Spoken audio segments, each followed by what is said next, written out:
ኢትዮጵያ ለምርታማነት አመቺ የሆነ ለማፈር ከታደሉ የዓለም ሀገራት መካከል ተጠቃሽ ናት። ይሁን እንጂ በተፈጥሮ ሀብት ጥበቃ ላይ ብዙ ትኩረት ባለመሰጠቱ እንደ ሀገር የአፈር ለምነት ለችግር እንዲጋለጥ አድርጎታል። እንዲህ ያለው ችግር ደግሞ ውሃን ከምንጩ ያደረቀ መሬትንም ምርት ከመስጠት ያገደ ሆኖ ለመቆየቱ አርሶ አደሮቹ እማኝ ናቸው።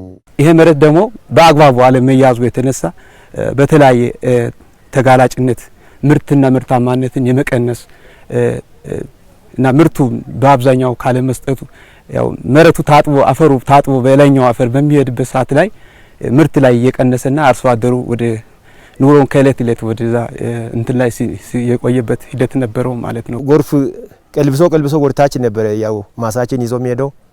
ግን አሁን የተሻለ ስራ ስለተጀመረና ስለተሰራ በጣም ነው ምርጥ ተሞክሮ በጣም ነው የተሻለ ስራ ያው እንደተሰራ ወደፊትም ደግሞ ያው በዚህ አኳያ ዘልቀን ማሳችን ወርታች ያው ተጓቶ የሚሄደው ጎርፍ ራሱ ወዙን ይዞ ከሚሄድ ወዙ መመለስ ራሱ ቀላል ነገር አይደለም። የሰው ልጅ እና ተፈጥሮ ታርቆና ተስማምቶ ባለመኖሩ የአፈር ጉስቁልና በስፋት እንዲታይ ሆኗል የሚለው የግብርና ሚኒስቴር መረጃም በልኬት ደረጃ ሲታይም ከ54 ሚሊዮን ሄክታር በላይ መሬት የጉዳቱ ሰለባ ሆኗል። ከ54 ሚሊዮን ሄክታር በላይ የሚሆን የተፈጥሮ ሀብታችን የተጎሳቆለ መምጣቱ መረጃዎች ይጠቁማሉ ማለት ነው።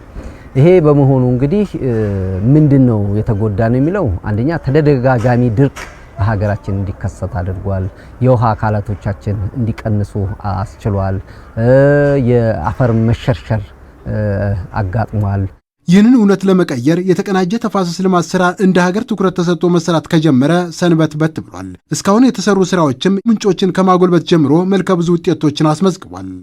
ምንጮች፣ ሐይቆች እንዲመለሱ አድርጓል።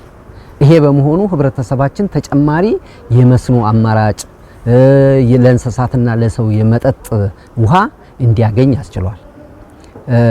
ሌላኛው ደግሞ ህብረተሰቡ በዚህ ላይ በቋሚነት የስራ ዕድልና በጊዜያዊነት የስራ ዕድልን እንዲፈጥር አስችሏል። ድሮ አንዲች ዛጋ የጫካ ከተተከለ በኋላ ነው ያጭ ምንጭም የተገኘው። በፊት ምንጭም የለም እዚህ አካባቢ የሆነ ደረቃማ እና ዝም ብሎ ነፋሻማ ቦታ ነበር።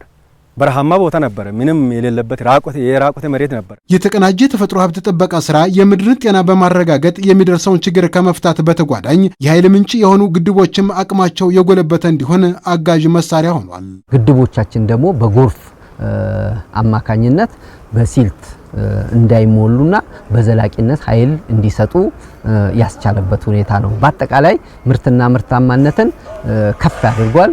የስነ ምግብን ከማረጋገጥ ባሻገር የምግብ ዋስትናንም የምግብ ሉዓላዊነትንም ከማረጋገጥ አንጻር የተቀናጀ የተፋሰስ ልማትና የአረንጓዴ አሻራ መርሃ ግብራችን ያመጡት ለውጥ ከፍተኛ ነው ብሎ መውሰድ ይቻላል። አርሶ አደሮችም ትላንት በደራሽ ጎርፍ ተጠርጎ ምርት ከመስጠት ታቅቦ የነበረ መሬታቸው እያመረተ ነው። ይህ ደግሞ ለነገ ተፈጥሮ ሀብት ጥበቃ ስራቸው በተሻለ እንዲቃኝ አንቂ እርሾ ሆኗቸዋል።